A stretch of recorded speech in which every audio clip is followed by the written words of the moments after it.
Hello boys and girls, this is another quick update.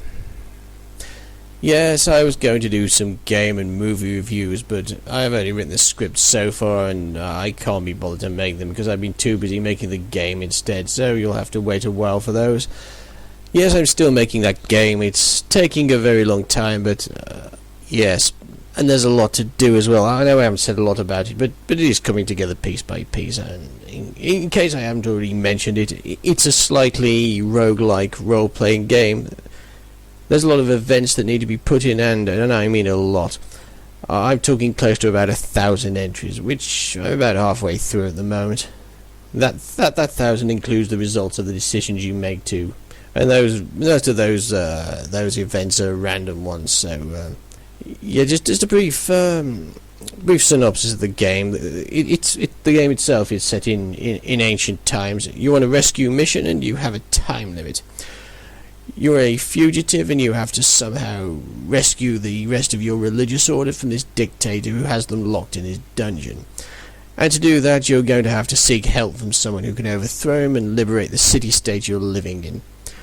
You can't just go charging in on your own or you'll get hacked to pieces, so the game is quite realistic in that regard. You're going to have to move across a map, visit different locations, cross different types of terrain, and explore various ruins and settlements where stuff will happen. What kind of stuff? Well, that'll be randomly generated.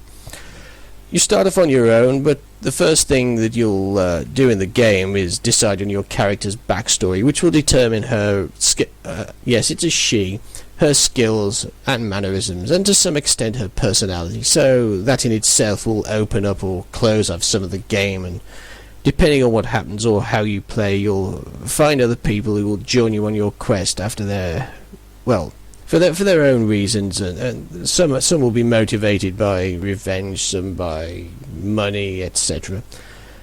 And they'll be able to help you if you get attacked, because the dictator has sent people out to look for you. You don't have any money or equipment to start off with, so you're going to need to stick your neck out if you're going to succeed in your quest. You'll need to search for treasure and explore various abandoned places and loot the bodies of bad guys if you manage to beat them.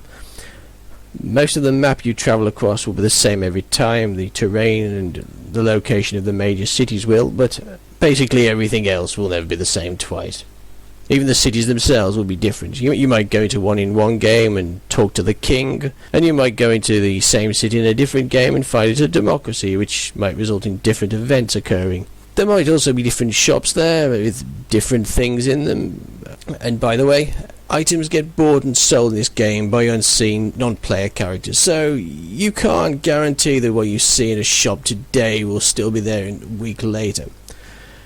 I have made quite a bit of effort to give the impression that this is a living world. I mean, nothing breaks the immersion quite like having people behave like unthinking robots. Speaking of robots, mechanically the game is, I suppose, turn-based, including the battle system, which does somewhat resemble the older JRPGs, but the hit and damage calculations are far more sophisticated, and it's fully animated too, unlike a lot of them.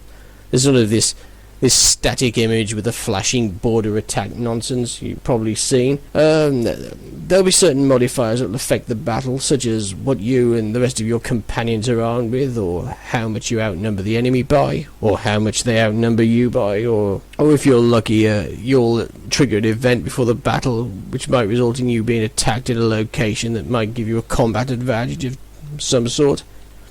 It's also worth noting that some of your equipment has a lifespan, so you might have to buy more than one set of protective gear over the course of the adventure, unless you want to get them repaired, of course.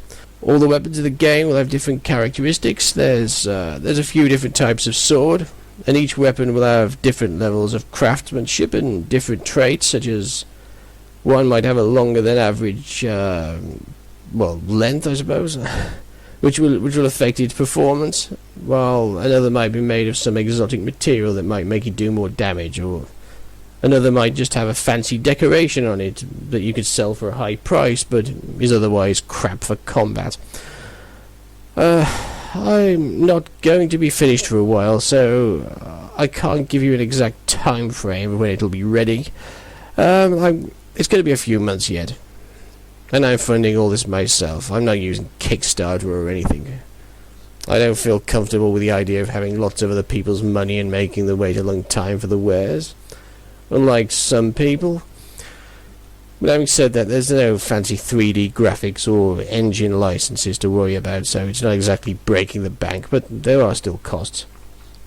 But I'll try and keep you informed, so if you've got any questions, feel free to ask them in the comment section below. Okay, and I think that's all I've got to say.